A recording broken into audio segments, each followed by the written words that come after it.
السلام علیکم ورحمۃ اللہ وبرکاتہ۔ بردر سسٹر، سیاست اگر گورنمنٹ سکولز پہ ہو یا سیاست اگر پرائیویٹ سکولز پہ ہو، اصل میں نقصان جو ہے وہ نسل نو کے جو معمار ہیں انہی کا ہی ہے۔ پاکستان بننے سے لے کر 1972 تک اکثر سکول اور کالجز جو ہے یہ پرائیویٹ ہوا کرتے تھے، اور گورنمنٹ ان پرائیویٹ تعلیمی اداروں کو شکریہ کے ساتھ ناقابل واپسی گرانٹ بھی دیا کرتی تھی، اس لیے کہ وہ قوم کو تعلیم دینے میں گورنمنٹ کو سپورٹ کر رہے ہیں۔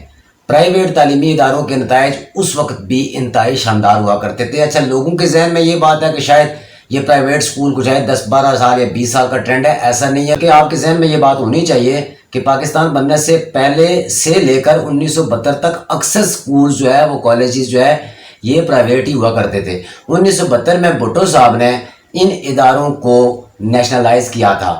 5-6 سال کے بعد اس غلطی کے ازالے کے لیے دوبارہ سے پرائیویٹ تعلیمی ادارے کھولنے کی اجازت دے دی گئی۔ تجربہ کرنے کے لیے انہوں نے جو پرائیویٹ سیکٹرز کے اندر جو سکول اور کالجز تھے ان کو جب نیشنلائز کیا، اور پھر جب احساس ہوا کہ یہ بہت بڑی غلطی ہے، تو پھر دوبارہ سے پھر انہیں پرائیویٹ انہی تعلیمی اداروں کو کھولنے کی اجازت دے دی گئی، ورنہ 50% بچوں کو تعلیم دینے کے لیے ادارے موجود ہی نہ ہوتے۔ گورنمنٹ سکول میں ایک بچے پر قومی خزانہ سے تقریباً 8,000 روپے ماہانہ خرچہ ہوتا ہے، اور پھر نتائج آپ کے سامنے ہی ہیں۔ جبکہ دوسری طرف تقریباً 98% پرائیویٹ سکولز جو ہیں وہ صرف 500 روپے ماہانہ سے لے کر 5,000 ماہانہ فیس لے رہے ہیں، اور مسلسل انتہائی شاندار نتائج بھی آپ کے سامنے آتے ہیں، اور انتہائی شاندار نتائج بھی وہ دے رہے ہیں۔ تجویز یہ ہے کہ حکومت وقت تمام گورنمنٹ سکولز کو پرائیویٹائز کر دے، اور تقریباً 4,000 روپے فی بچہ بچاتے ہوئے پرائیویٹ سیکٹر کو قومی خزانہ سے صرف 4,000 روپے فی طالب علم ادا کرے، تو اس سے قومی وسائل بھی بچائے جا سکتے ہیں، بلکہ 2,60,00,000 آؤٹ آف سکول بچوں کی تعلیم و تربیت کا بھی خاطر خواہ بندوبست کیا جا سکتا ہے۔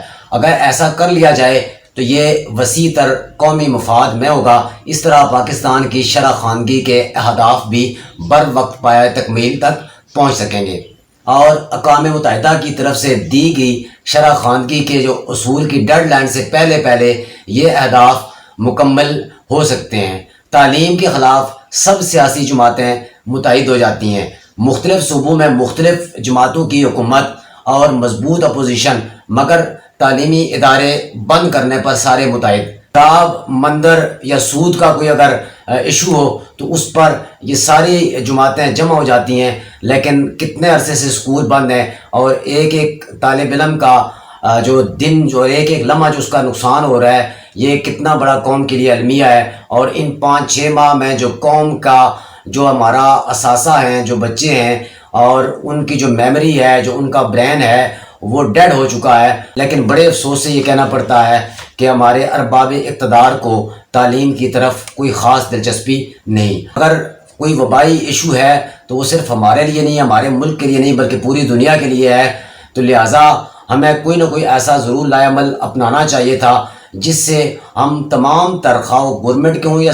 پرائیویٹ سیکٹر کے ہوں، تمام تر تعلیمی اداروں کو سپورٹ کرتے، تاکہ ہماری نسل کے جو معمار ہیں یہ بر وقت تعلیم کے اس زیور سے آراستہ ہوتے۔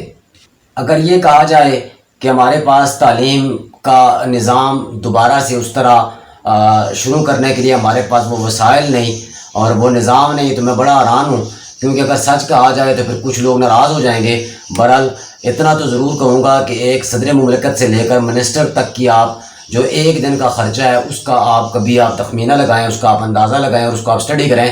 صرف صدر مملکت صاحب کے ایک سال کا خرچہ تقریباً 1 ارب روپیہ ہے، اور ان کی ماہانہ تنخواہ 8,33,000 روپے ہے۔ قیامت کے دن ہم سب نے تو جواب دینا ہی دینا ہے۔ اب اقتدار کی زیادہ سرزنش ہوگی۔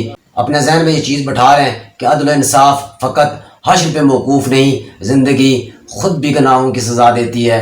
تھینک یو ویری مچ، بہت شکریہ، اللہ حافظ۔